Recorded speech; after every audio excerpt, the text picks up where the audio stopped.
Enviado por Alexander Sen no chat do canal do Telegram. O prédio do Hotel Waldorf Astoria foi oficialmente construído no fim do século XIX. Como sempre, a ele é atribuída uma história emocionante sobre dois irmãos rivais que construíram mega edifícios separados e depois os uniram. E a principal mensagem dessa história são as emoções e sentimentos, para desviar o cidadão comum da ideia de que um prédio desses deveria ser construído por uma indústria inteira, e não por dois particulares. Pelos rotundas e pináculos, esse era um prédio totalmente autônomo, alimentado por eletricidade atmosférica.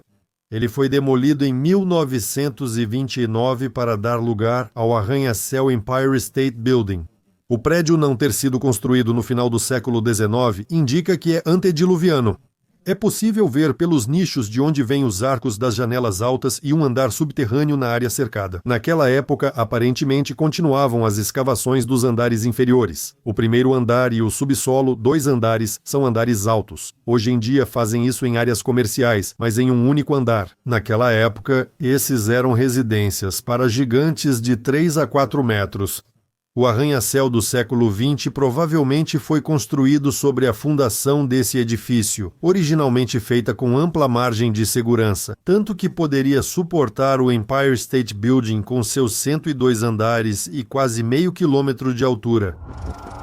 Immunity Tablets enviou um vídeo com um isqueiro elétrico francês do século XIX. É um cilindro oco, e dentro há um tipo de estopa embebida em óleo. E no frasco onde esse isqueiro é guardado, de vez em quando adicionam mais óleo. Até o início do século XIX, usava-se eletricidade estática de alta voltagem, então universal e gratuita, para acender. Hoje, é preciso converter a tensão alternada de 220 volts para obtê-la. Continuação. Aqui está um vídeo impressionante já da Antártida. Há muito tempo se discute como se formam essas fibras de pedra que constituem o que parece ser um fragmento de uma formação gigante. Alguns acreditam que, dessa forma, massas plásticas do futuro rochedo eram pressionadas para fora da Terra. Não está claro como essas fibras perfeitas se formaram. Outros acreditam que são fibras de uma árvore de silício gigante que cresceu na época da Terra incandescente.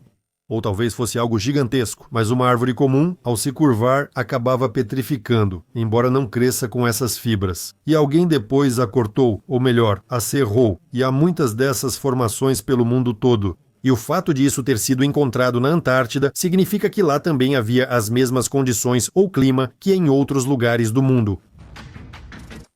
Enviado por Roman. Nesta notícia, é contado como a biomassa, na forma de neurônios cerebrais, é usada como processador. Provavelmente, este é só um vídeo de brincadeira ou falso, pois dificilmente seria possível alimentar e conectar um pedaço de cérebro assim. Mas tudo está caminhando para isso, e em algum momento isso será realizado. Para obter um análogo de um verdadeiro ser biológico, será necessário recriar todas as outras partes do corpo, receptores e assim por diante. Como a natureza realiza isso? Mas para que uma entidade infernal possa se instalar em uma biomassa incompleta como essa, tal organismo pode ter suas funções reduzidas. Tudo isso são detalhes e etapas do processo de ciborguização, que segundo o plano anunciado pelo futurólogo e diretor técnico do Google, Kurzweil, deve acontecer já em 2038.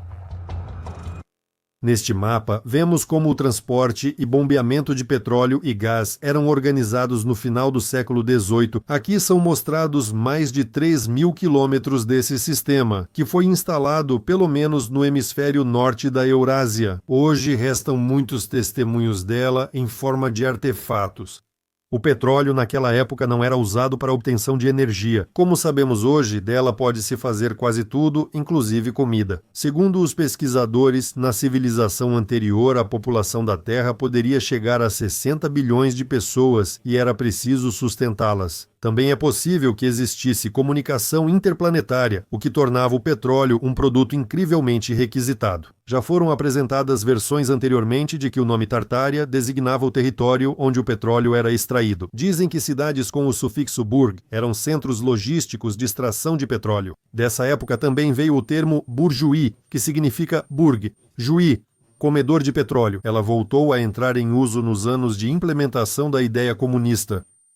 A rede de transporte incluía estações de bombeamento de petróleo de transbordo, que pareciam fortalezas em forma de estrela. Presumivelmente, o formato angular das construções em estrela e cidades-fortaleza era usado para instalações que geravam muita energia. Aqui está a continuação desse transporte, presente no mapa e também como aterro. Esta é a Grande Muralha de Zavolzhsk, que liga Samara a Almetievsk. Na verdade, seus vestígios são encontrados ao longo de até 2.000 quilômetros. É simbólico que ela comece, ou mais provavelmente termine, em um sistema de distribuição chamado Fortaleza Alexeyevskaya. Mas já sabemos que para os historiadores tudo o que é desconhecido é ou um templo religioso em nome de Cristo, ou uma fortaleza. Alguém de vocês já sabe para que servem? Foram feitos desvios angulares permanentes nesse aterro. Eles servem como compensadores para a expansão e contração dos tubos metálicos devido à variação de temperatura, assim como é feito nos sistemas de aquecimento. E como esses aterros são datados pelos historiadores de 1000 anos atrás ou mais, então colocamos sua construção e uso fora do período histórico, ou melhor, antes do início da Era Bíblica. Um cálculo simples, mas demorado. De que altura os satélites tiram fotos do espaço? Esse blogueiro, infelizmente, não conseguiu encontrar o autor, e o canal original usou fotos oficiais de satélites, que, como se sabe, percorrem o espaço sideral, segundo dados oficiais, de 200 a 400 quilômetros da superfície da Terra. Ele localizou e comparou os locais fotografados, constatando que todos foram feitos a 8 a 10 quilômetros da superfície da Terra. O suposto satélite voando foi, na verdade, inserido em cada caso com Photoshop ou gráficos de computador.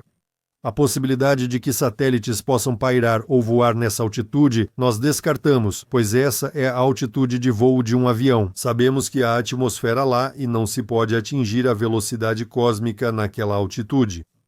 A Administração Nacional da Aeronáutica e Espaço, após receber reclamações, e não foi a primeira acusação de fraude, justificou dizendo que o efeito ocorre ao filmar com grande ampliação e transição de foco. No entanto, o blogueiro afirma, e o bom senso também diz, que não importa a distância da câmera em relação ao satélite e à Terra, o tamanho do satélite em relação à Terra permanecerá exatamente o mesmo. E neste vídeo, outro pesquisador, um fotógrafo, refuta a afirmação dele. Ele usou uma lente de longo alcance e o objeto pareceu mais próximo e menor, enquanto o armário ficou maior. E assim desmascarou o blogueiro por não conhecer as propriedades da filmagem com lente de longo alcance. Mas se nos aprofundarmos na questão das particularidades de filmar com uma lente grande, vamos perceber que ele não mencionou o fato de que esse efeito depende de uma grande abertura. Só então é possível criar esse efeito com objetos posicionados próximos uns dos outros. E essa técnica de filmagem é conhecida chamada de vertigo, ou dolly zoom, ou efeito Hitchcock. Para conseguir esse efeito a distâncias de 200 a 400 quilômetros, essa lente teria que ter o tamanho de 1 quilômetro. Mas, no nosso caso real, ela é infinitamente pequena. Não importa o quanto ajustemos a distância entre o satélite e a superfície da Terra, ela sempre manterá o mesmo tamanho proporcional como ocorre com a abertura mínima. Ou seja, no espaço, a grandes distâncias, não conseguiremos de forma alguma, usando o zoom e o diafragma, aproximar a imagem do satélite da Terra. Bem, e se uma pessoa se chama de fotógrafo e tem uma câmera dessas com uma lente grande, ela deveria saber sobre as propriedades da ótica e as técnicas de fotografia.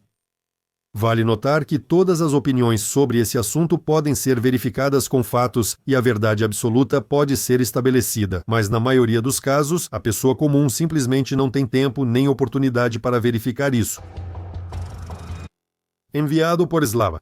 Assisti ao seu vídeo sobre motores antigravitacionais e vou dizer que todos eles funcionam com base no efeito do eletromagnetismo, o que mais uma vez comprova a razão. A massa dos corpos não é devido à gravidade, mas sim ao seu eletromagnetismo. A fórmula da gravidade, F igual a G x massa 1 x massa 2 R quadrado, foi baseada na de Coulomb, trocando cargas por massas e força de atração pela gravitacional. Naturalmente, quanto maior a massa do corpo, maior também a quantidade de cargas que são atraídas para a superfície da Terra.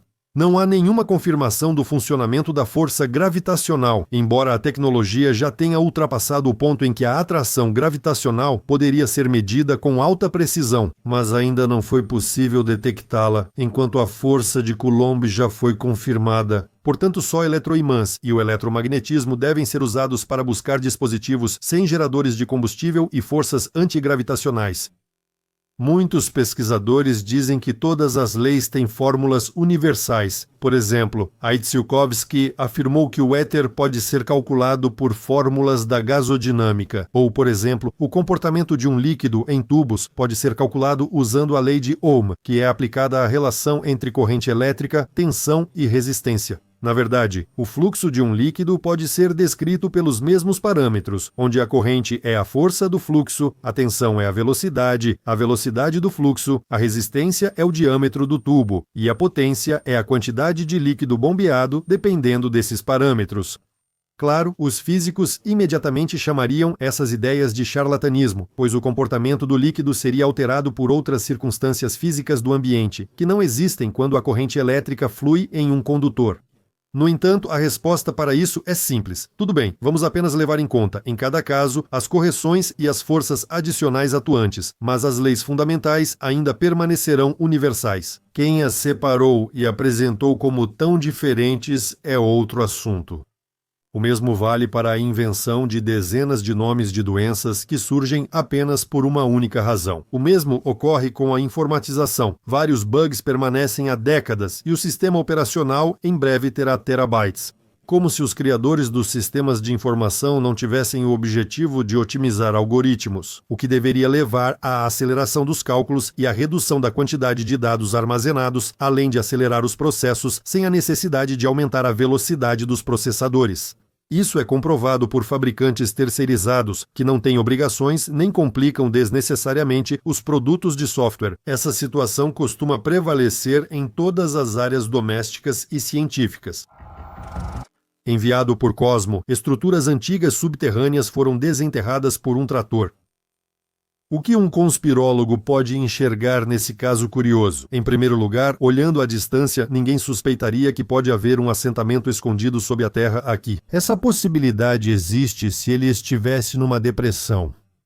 No cômodo enterrado, vemos uma decoração rica e, à esquerda, um arco que deve ter pelo menos 2,5 metros de altura. Isso significa que, se o prédio for de um andar, a profundidade do enterramento é de 5 metros ou mais. Isso se refere ao argumento dos historiadores sobre a camada cultural. Como pessoas aparentemente cultas pela decoração do cômodo puderam ser tão incultas a ponto de encher o vale com resíduos de sua atividade e se enterrar sob um solo homogêneo? Ou seja, em toda a Terra, até nos lugares mais inesperados, em tais edifícios podem ser encontrados não apenas objetos domésticos, mas também vários dispositivos de alta tecnologia de uma civilização antediluviana.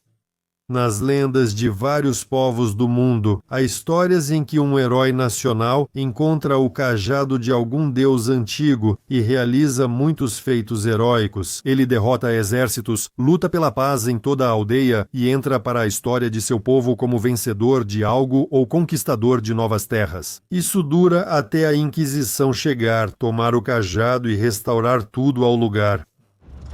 Nikolai enviou para o chat do Telegram nova realidade. Moscou, andares subterrâneos.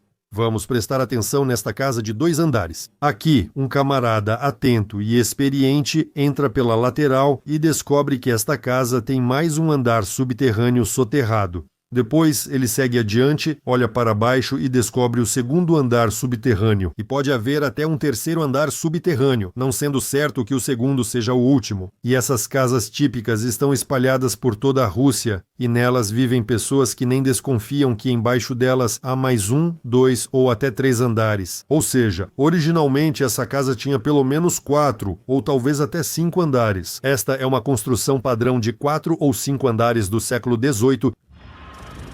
Aqui vai um fato interessante. Mostra o quão potente é o flash nos smartphones novos. Com um fluxo de luz tão forte focado assim, talvez em breve já seja possível colocar algum tipo de código de barras em uma pessoa ou até danificar a retina do olho.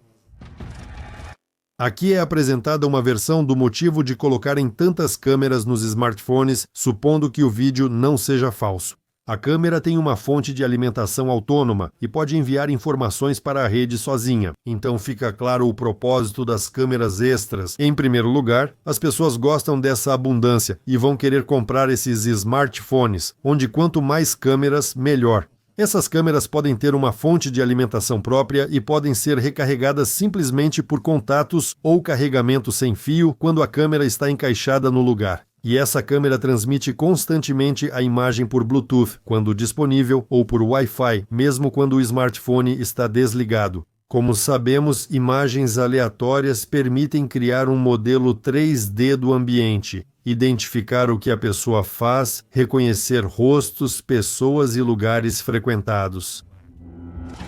E mais uma observação do Nikolai. Aqui está um fato interessante. A chama não projeta sombra, pois tem uma natureza ou estado diferente da matéria, a chamada plasma. Claro, a sombra na SpaceX poderia ser explicada pela fumaça do escapamento da turbobomba de um motor de ciclo aberto, mas, como sabemos, esse tipo de combustão não é usado em motores a jato.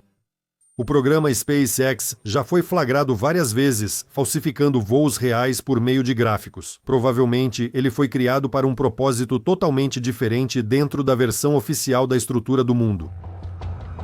Essa observação foi enviada por Slava. Painéis informativos sobre os benefícios do radon e quais procedimentos existem. Continuação. Eu tenho um aparelho Radex RD 1706, ele detecta radiação beta, gama e raios X. O radon, ao se decompor, emite partículas alfa. O radon é um gás, o rádio é uma substância sólida, e a essência é a mesma coisa. Os testadores padrão que medem radiação não conseguem detectá-lo, e justamente os testes padrão verificam se a radiação é prejudicial ou não. Verifiquei. O normal é até 0,3 no aparelho. Perto das clínicas de radônio é 0,13 e na banheira apenas 0,07. O que você encontrou na pesquisa? No ciclo de decaimento do radônio, em poucas horas, são liberadas 3 partículas alfa. Elas têm baixa penetração. Uma folha de papel, roupa ou pele já as detém. Das antigas coleções de jornais e outras informações pelo rádio. Como vemos, isso era usado amplamente no dia a dia e na medicina. Mas depois toda a radiação de repente passou a ser prejudicial. Não acredito que as pessoas do passado fossem tão tolas a ponto de se matarem com algo prejudicial. Assim como agora, antes de liberar para todos, e com tantos usuários, isso é verificado repetidas vezes. E a propósito, no canal tem um vídeo sobre como a radiação foi usada para a obtenção de energia térmica. Um bloco desse bastão radioativo dava energia a uma família por 50 anos no samovar, ferro e luminária. E claro, o radiador é onde também se coloca rádio ou outro material radioativo.